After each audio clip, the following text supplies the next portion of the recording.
MRI का तो मेरा बहुत आई थिंक सबसे टफेस्ट 15 मिनट थे, क्योंकि एवरीथिंग इज़ ओवर।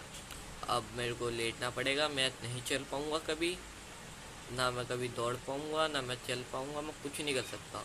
अब मैं हो गया हूँ बिल्कुल लंगड़ा।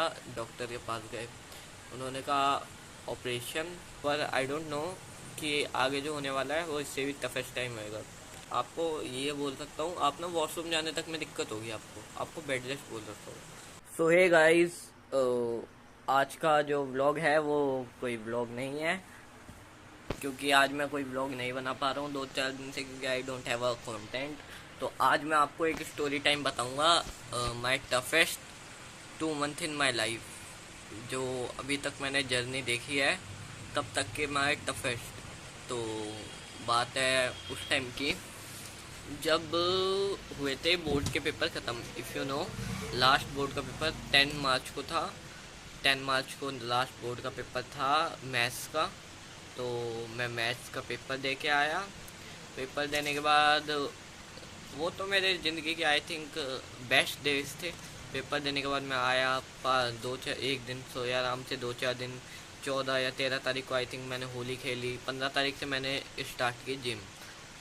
जिम में गया, मैंने अपनी डाइट के ऊपर ध्यान दिया, अपने ऊपर ध्यान दिया एक्चुअली। मेरे जो पूरा कंटेंट था जो फीड में, वो पूरा जिम का हो गया था कि गाइस आज ये खाऊंगा तो इतनी प्रोटीन मिलेगी, इतना न्यूट्रिशन मिलेंगे, इतने कार्ब्स मिलेंगे, जिसकी वजह से मेरा इतना वेट गेन होगा और उससे मुझे इतना फ़ायदा होगा। मैं वो एक्सरसाइज करूँगा तो वो वेट जो मैंने गेन किया है एज अ फैट, वो इनटू मसल कन्वर्ट होगा। तो यही चीज़ मैं करता रहता था। फिर मैंने 1.5-2 महीने आई थिंक जिम करी, और फुल सीरियसनेस से मैंने करी। जो मेरे साथ के थे वो भी छोड़ देते थे 2 दिन 1 दिन। मैंने पूरे 2 महीने में सिर्फ 1 दिन का ब्रेक लिया था। बाकी संडे को वो खुलती नहीं थी जिम, इसलिए ब्रेक लेने पड़ जाते थे। इसलिए जब तक मैंने पूरे 2 महीने जो किया, सिर्फ 1 दिन का ब्रेक लिया, एक, वो भी एक थोड़ा सीन हो गया। तो उस दिन मम्मी का ऑपरेशन हुआ था, तो वो वहाँ से आई थी, इसलिए मैंने उस दिन ब्रेक ले लिया, वरना मेरा उस दिन भी जाने का मन था। चलो ये बात ख़त्म हो गई। ऑन अदर हैंड आया अपना 8 आई थिंक मई, 8 मई के दिन ऐसा हुआ कि दोपहर के आई थिंक सो 1:20 नहीं 1:20, हाँ, 1:20 19 मिनट के करीब मैं उठा। उठ के कोई दरवाजे पे आया था, कुंडी बजी, तो मैं एकदम उठा। तो मेरा जो पैर था वो था ऐसे रेस्ट पोजीशन में, और मैं जो था एकदम यूं ही खड़ा हो गया बिल्कुल। उसे ना, मतलब पैर को अगर आप खड़े होते हो तो मूवमेंट करने का वो वक्त देते हो उसे ना, स्टेबल होने का वो देते हो टाइम, कि आप अगर ऐसे हो तो आप धीरे धीरे आप ऐसे खड़े होते हो। पर मैं हो गया ऐसे बिल्कुल एकदम झटके से, तो ना मेरा पैर एकदम वो नहीं कर पाया, समझ नहीं पाया कि हुआ क्या है। तो वो ना रहा तो रेस्ट पोजीशन में भी लिगामेंट वगैरह, बट जो वो है, मैं हो गया खड़ा। तो उसकी वजह से मेरा पैर पहले तो पीछे मुड़ गया एकदम खड़े होने, फिर सीधा हो गया। उसकी वजह से मेरे पटेला में फ्रैक्चर हो गया और लिगामेंट भी टूट गया। जिसको, और वो ग्रेड आई थिंक 3 का हुआ था, बट 2-3 हफ्ते मैंने प्लास्टर बांधा तो वो ग्रेड 2 तक पहुंच गया था, क्योंकि हमें पता। चलो हाँ, ये तो पहले पूरे बता दो। तो हमने लगा, पहले तो मेरे घर वालों को पैर में मोच आ गई इसके, तो मेरी थोड़ी सी वो करी, फिर स्वेलिंग हो गई बहुत ज़्यादा। इस वाले पैर में अगर आप देखो बहुत ज़्यादा स्वेलिंग हो गई, बहुत ज़्यादा, और ना बैंड होने लगा। फिर मेरे में ना चलने में भी दिक्कत आ गई मुझे। तो मुझे हॉस्पिटल लेके गए, उन्होंने कहा कि आपका जो है मांस फट गया है, मांस, तो आपको मैं वो बांध दे रहे हैं हम प्लास्टर 1 हफ्ते का। तो मेरे दिमाग में उस टाइम भी ये चल रहा था कि 1 हफ्ते यार कैसे काटने हैं, ये जिम के बिना जाना है, मेरे को जिम नहीं जाना। जो भी मैंने थोड़ा बहुत बनाई है मसल, वो सारी चली जाएगी। 1 हफ्ता 1 हफ्ता 1 हफ्ता, फिर 1 हफ्ते बाद भी देख, 1 हफ्ते से 2-3 दिन पहले मेरे पापा ने प्लास्टर खोल के देखा, तो बिल्कुल सेम स्वेलिंग जो है, बल्कि थोड़ी बढ़ गई, कम हुई नहीं। और फिर उसके बाद वो कह रहे कि ये हुआ क्या है, और कोई ऐसे मत कहना प्लास्टर खोल दिया घर में। मेरे पापा को इस चीज़ का एक्सपीरियंस है 18 ईयर का, इसलिए उन्होंने खोला था। तो वो कह रहे, मतलब हमने देखा, हमने कहा ये तो केस कुछ अलग ही लग रहा है, उन्होंने कहा। फिर हमने वापस बांध दिया, डॉक्टर के पास ले गए। फिर डॉक्टर को दिखाया, वो कह रहा कि आप जो है ब्रेस पहन लो, उससे आपका ठीक हो जाएगा। और दवाइयाँ दी, जो भी है मल्टीविटामिन, विटामिन सी वगैरह, फिर भी ठीक नहीं हो रहा। और उन्होंने आइसिंग बोली, आइसिंग तो हमने करी पर बैंडिंग बिल्कुल नहीं हो रही। और जो ये पैर है ना, वो ऐसे मतलब पड़ा ही रहा, मैं चाहूँ भी तो भी मैं इसे ना ऐसे उठा नहीं पा रहा। तो वो कह रहे हैं ये हो क्या रहा है। तो वहाँ पे स्पोर्ट्स इंजरी है सफदरजंग की साइड। हमने कहा एक बार वहाँ भी दिखा लेते हैं, वहाँ पे स्पेशलिस्ट होते हैं इन चीज़ों के ही, नी के एल्बो टाइप जो चीज़ें लगती हैं वो स्पोर्ट्स के लिए ही होते हैं। तो मेनली वैसे ही थे, तो वहाँ पे गए, हमने दिखाया। उन्होंने कहा आपने एमआरआई कराया है, हमने कहा नहीं। तो उन्होंने कहा आप एक बार एमआरआई करा लो, एमआरआई की जो रिपोर्ट आएगी उसके हिसाब से हम आपको देखेंगे, फिर हम बता सकते हैं कि क्या है। क्योंकि एमआरआई में आपका जो है सिंगल सिंगल चीज़ का आपका आ जाएगा कि अगर आपकी कोई नस में दिक्कत है, आपकी कोई सिंगल पार्ट में दिक्कत है, पैर के अलग अलग हो सकती है। तो हमने कहा ओके। तो एमआरआई का तो मेरा बहुत आई थिंक सबसे टफेस्ट 15 मिनट है। क्योंकि एक मशीन के अंदर मैं आधा गया हुआ हूँ, इतना इतना, और मैं लेटा हूँ सिर्फ और ऊपर देख रहा हूँ, तो सिर्फ वैसे चील पंछी और वो बजे, मशीन बजे जा रही पी पी पी पी। तो मैं सोच रहा कि अब होगा। अब वो ना मेरे को छोड़ के चले गए अकेले कमरे में कि अगर आपको कुछ भी लगे, घबराहट हो, अगर आपको लगे कि आपको करंट लग रहा है तो आप दबा देना, पर घबराना मत और हिलना मत। अगर आप में से किसी के साथ हुआ है तो आपको पता होगा। तो ऐसे ऐसे ना, ऐसे पूरे हाथ मेरे फोल्ड करा के यूँ, और दूसरा हाथ भी ऐसे मेरे को ऐसे लेटा के चले गए भाई। वो 15 मिनट मुझे, एक एक मिनट जो है ना, वो एक एक मिनट मेरे को एक एक घंटे के बराबर लगा। वो 15 मिनट बहुत मुश्किल से कटे, और जैसे ही कटे मैं निकला, मैं खुश हुआ। और मेरे से ना पैर उठ नहीं रहा, वो मेरे को नीचे ले गए आराम से। फिर जो भी है वो ब्रेस वापस बांध के हम नीचे गए। फिर एक दिन सेकेंड डे में आए, इवनिंग में मेरी आई रिपोर्ट। तो मेरे पापा को थोड़ा तो एक्सपीरियंस है, तो वो थोड़ा बहुत पढ़ लेते हैं। तो उन्होंने देखा और उसमें आया पटेला फ्रैक्चर। तो उन्हें ना आया तो उसमें एलसीएल और पटेला फ्रैक्चर था, बट उन्हें समझ आया सिर्फ पटेला फ्रैक्चर। तो उन्होंने कह दिया घुटने की हड्डी तेज टूट गई है। तो आई थिंक आप लोग सोच नहीं सकोगे, वो मेरे दिमाग में पहली चीज़ ये आई कि एवरीथिंग इज़ ओवर, अब मेरे को लेटना पड़ेगा, मैं नहीं चल पाऊँगा कभी, ना मैं कभी दौड़ पाऊँगा, ना मैं चल पाऊँगा, मैं कुछ नहीं कर सकता। अब मैं हो गया हूँ बिल्कुल लंगड़ा।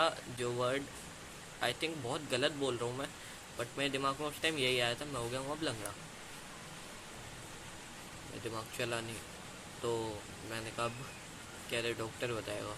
मैं डॉक्टर के पास गए, उन्होंने कहा ऑपरेशन हो सकता था, बट आपका एक लेवल कम है, आपका हो जाएगा ठीक। तो उस टाइम तो भाई इतने टफेस्ट टाइम में भी मेरी ना खुशी यहाँ से यहाँ चली गई। मैं कहा यस यार, ऑपरेशन से बच गया। उन्होंने कहा अगर आप का मतलब अगर थोड़ा सा और होता, ये थोड़ी सी और एक स्टेज और ऊपर होती, I have a state grade 2, अगर आपके पास ग्रेड 3 का होता, ग्रेड 3 होता अगर आपको, तो आपको ऑपरेशन पक्का होता। मैं अंदर से खुश हुआ, मेरे को खुशी मिली कि मेरा जो है ऑपरेशन नहीं होगा, मैं कुछ ऐसा नहीं होगा। पर आई डोंट नो कि आगे जो होने वाला है वो इससे भी टफेस्ट टाइम होएगा। बिकॉज उसके बाद उन्होंने कहा आपको करना है बेड रेस्ट। मैं कहा ओके। मेरे को तो दिमाग में ऐसे ही था कि बेड रेस्ट क्या होगा, लेटे रहेंगे, खाएंगे पिएंगे सोएंगे और बस। पर जब वो टाइम मेरे पे आया तब मेरे को पता चला बेड रेस्ट होता क्या really. Not a not a talking about it. मैं बोल सकता हूँ कि हम ना उस चीज़ को एक्सप्रेस नहीं कर सकते अभी, क्योंकि वो जो टाइम किसी पे आता है ना, वो टफेस्ट टाइम, तो वही बोल सकता है। आप लोगों को तो बस ये लगेगा कि वो लेटे रहे होगे भाई, आपको फ़ोन मिला, आपको टाइम से खाने को मिला, पीने को मिला, बट भाई जब आप पे आएगा ना वो टाइम, आप जो है लिटरली आपको ये बोल सकता हूँ, आप ना वॉशरूम जाने तक में दिक्कत होगी आपको बेड रेस्ट बोल सकता हूँ। और आप एक महीने ना अपने दोस्तों से मिलोगे, ना किसी से मिलोगे, और फ़ोन भी कोई भाई नहीं करता आपको। एक दिन कोई कॉल करेगा, 2 दिन करेगा, कोई रोज़ कॉल नहीं करेगा, रोज़ आपके हाल नहीं पूछेगा। This is a reality. और ये मेरे साथ भी हुआ है, किसी और के साथ अगर हुआ है तो उसे पता है, रोज़ रोज़ कोई कॉल करके नहीं पूछेगा। हम एक दिन किसी को पूछ लेते, 2 दिन किसी को पूछ लेते, 3 दिन पूछ लेते, चौथे दिन सोचते हैं आज नहीं पूछेंगे तो क्या हो जाएगा, हमारे ज़्यादा पूछ लेते तो ठीक हो जाएगा। बट अच्छा लगता है कोई पूछता है तो। बाकी फिर वो जो मैंने महीने काटे हैं भाई, मैं बस देखो मेरा डेली का रूटीन ये था, मैं सोता था, उठता था, खाना खाता था, फ़ोन चलाता था, लेटा ही रहता था। उसी बीच मेरा आया रिजल्ट 13 मई, नहीं आई थिंक मेरा 13 में, हाँ मतलब रिजल्ट पहले आया था। रिजल्ट मेरा पहले आ गया, रिजल्ट मेरा आ गया था 8 मई के बाद 13 मई को। ये तो मैंने आपको आगे की स्टोरी बताई कि मतलब 2 महीने जब लेटा रहा, 13 मई को मेरी कंपार्टमेंट आ गई। आप सोच सकते हो कोई बंदा बेड पे पड़ा है, जिसको बेड रेस्ट बोल रखा है डॉक्टर ने, उसके कंपार्टमेंट पे आ गए, उसके ऊपर 2 प्रेशर है, एक तो मुझे ठीक होना है, एक मुझे पास होना है, और कोई उसके साथ में नहीं है। क्योंकि देखो फैमिली वालों से तो आप क्या ही कह सकते हो, कुछ चीज़ें जो हैं वो बोल नहीं सकते, जो होती हैं। अब भाई था टफेस्ट टाइम, माय लोएस्ट वही था अभी तक तो। फिर क्या हुआ, कंपार्टमेंट के लिए मैं, देखो बेड पे मैं पढ़े पढ़े पढ़ता था, मेरे को होम ट्यूशन लगा के दिया था घर वालों ने, सबसे मेन हेल्प जो मेरी हुई। मैं घर में पढ़े पढ़े पढ़ता था, खाता था, पीता था, पढ़ता था, फ़ोन चलाता और सोता, बस मेरे ये 3 काम थे। और आपको लग रहा होगा कितनी ऐश की ज़िंदगी है, बट जब आप कहीं 2 महीने तक आप बाहर की दुनिया को देख ही ना पाओ विदाउट एनी इंटरवल, लाइक अगर आप मूवी भी देखते हो ना 3 घंटे की भी, और लगातार आपको वो भी दिखा दे, तो आप सोचते हो बाहर कब जाना होगा, बाहर कब जाना होगा, बीच में इंटरवल मिलता है ना। वैसे मेरे को लाइफ ऐसी है, लाइफ में कभी इंटरवल नहीं आता, तो वैसा हमें नहीं मिला। तो 2 महीने लगातार मैं पढ़ा, मेरे रूटीन में सिर्फ था उठो, खाओ, पढ़ो, फ़ोन चलाओ, सो जाओ, बस इतना। वो टफेस्ट टाइम भी कटा। फिर मेरा कंपार्टमेंट का पेपर देने गया मैं, कंपार्टमेंट का पेपर दिया, उसके बाद मेरे को डॉक्टर ने बोला कि आपका ये जो है ब्रेस भी उतार दो और आप बाहर घूम सकते हो। मैंने ब्रेस नहीं उतारा, मैं घूमा बाहर, उसके बाद मैं गया तो मैंने ब्रेस उतार दिया, फिर बेंडिंग मेरे पैर की होने लगी, और इस कंपार्टमेंट का रिजल्ट आया, मैं पास भी हो गया। तो in this time, I mean in this time I think कि अपन लोगों की जो लाइफ है ना, वो कभी भी सेम नहीं रहती, ऊपर नीचे रहती है। और जिस लाइफ को हम बेकार बता रहे हैं, वो लाइफ अभी के लिए आपके हिसाब से जो बेकार है वो बहुत बढ़िया है, in another hand of point of view और अदर्स। क्योंकि if you are a if you are a poor और आपके पास पैसे नहीं हैं, आप रोड के नीचे लेटे हो, ऐसा ही हो, सोचो भगवान ना करे किसी पे ये टाइम आए, लेटे हो वो टाइम, और जो आपका भी टाइम चल रहा है, चाहे आपके पास कूलर है, पंखा, आप नीचे लेटे हो, आराम से बैठे हो, ऊपर छत है, तो वो टाइम बहुत अलग डिफरेंस है। क्योंकि एक वन हैंड आपको ये पता है कि आपको शाम को खाना पक्का मिलेगा, आपको दोस्तों से मिलना पक्का होगा, आपका ये जो भी चीज़ें हैं नॉर्मल, आप फ़ोन चला सकते हो पक्का है। इन अनदर हैंड आपको इतना तक कंफर्म नहीं है रात शाम की रोटी मिलेगी, दोस्तों से मिलना तो दूर तक की बात है, क्योंकि गरीब से कोई दोस्ती नहीं करता ब्रदर। बाकी ये तो ज़्यादा ज्ञान वाली बातें हो गई। आज की जो स्टोरी टाइम थी, ये स्टोरी मतलब जो ब्लॉग था, ये सिर्फ स्टोरी टाइम था, ना कुछ और। मेरे साथ जो इंसिडेंस हुआ है, माय लाइफ, वो मैं बता रहा था। मैंने कोई मन गढ़ंत कहानी नहीं बताई। और बाकी होता है कभी कभी, लाइफ है, चलता है, ऊपर नीचे होता रहता है। बाकी यहीं पे आज का ये जो है एंड करते हैं। और बहुत दिनों से ब्लॉग और वीडियोस नहीं आ रही थी, तो मैंने सोचा आपको अपनी एक स्टोरी बता दूं। तो जिसको भी लगे कि हाँ ठीक थी, वो लाइक कर देना, सब्सक्राइब कर देना। और आज ज़्यादा मैं हाई पावर के साथ स्टार्ट नहीं किया, बिकॉज कुछ ऐसा स्पेशल था नहीं। नेक्स्ट व्लॉग में मिलते हैं, ये तो स्टोरी टाइम थी। तो thank you so much for watching, and जल्दी मिलते हैं नेक्स्ट व्लॉग के साथ, तब तक के लिए बाय।